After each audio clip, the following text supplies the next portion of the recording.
Anak, maghugas ka naman ng plato, please. Ahapon pa yung mga hugasin na yun eh. Mamaya na, Nay. Kahapon mo pa sinasabi ang mamaya na yan ah. Baka gusto mong mamaya papaluin na kita kapag hindi ka pa naghugas ng pinggan. 10 minutes lang, Nay. May chat lang ako.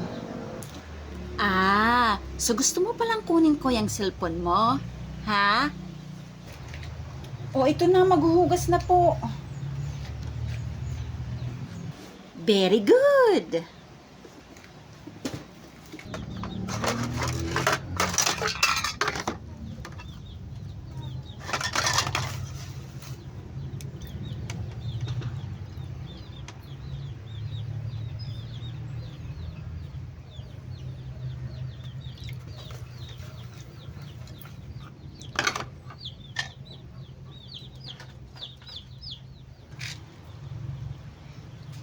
Kailan mo matatapos yung ginagawa mo, anak, kung panay ang cellphone mo?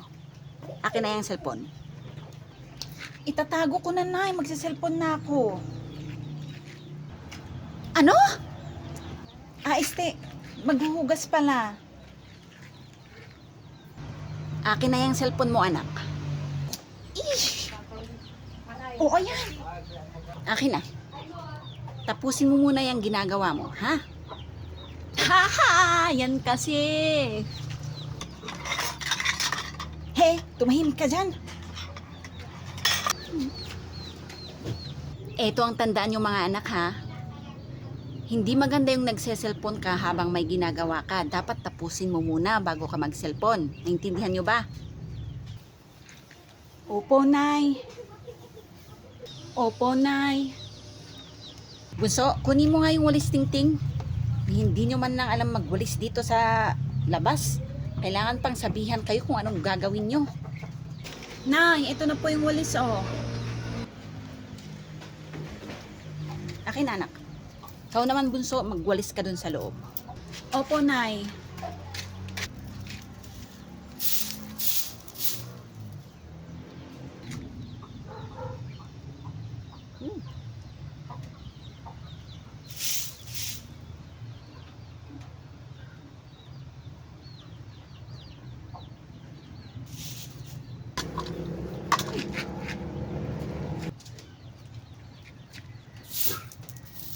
Akala ko ba na tapusin muna ang gawain bago mag-cellphone?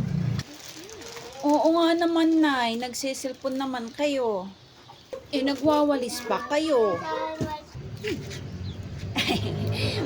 Ano kasi mga anak emergency kasi to.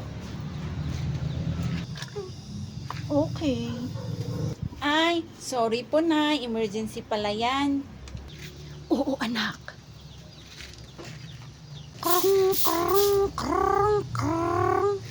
Hello, Mars. Mars, ano bang chismis ngayon? Ay, naku, Mars. Madaming chismis ngayon. Meow. Chismis pala. Emergency pala yung chismis. Ano po?